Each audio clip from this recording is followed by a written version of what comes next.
मत करी यार संगे सुतेला पलंग पर भातार राते फोन मत करी यार संगे सुतेला पलंग पर भातार।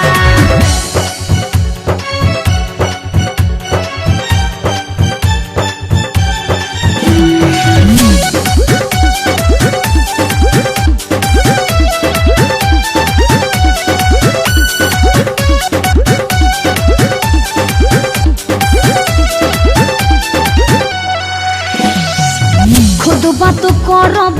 जब टाइम मिले चल जाइए सैया जब बहर बुझला सुना जदि हड़बड़ब त कम हो गड़बड़ असर पड़े गहरा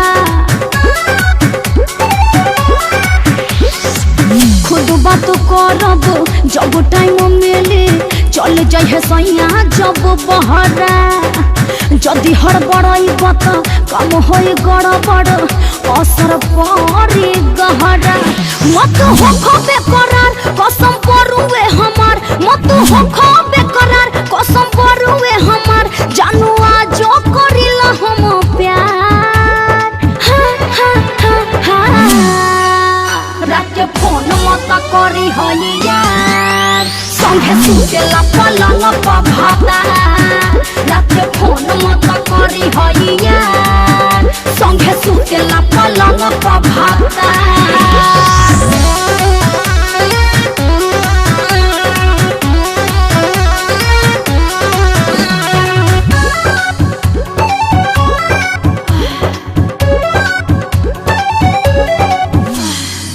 करे जवा के पत्थर कल करे जा मिले के कमे आस रखी हो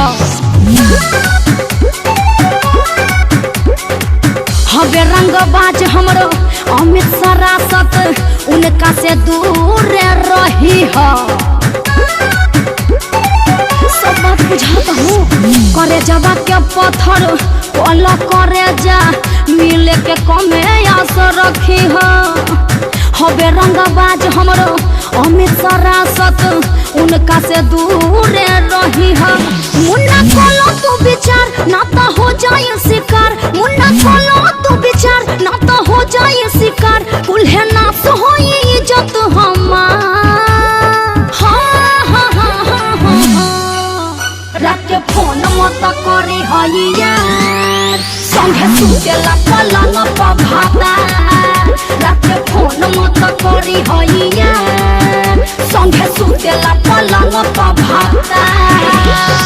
अरे बात मानो ठीक है।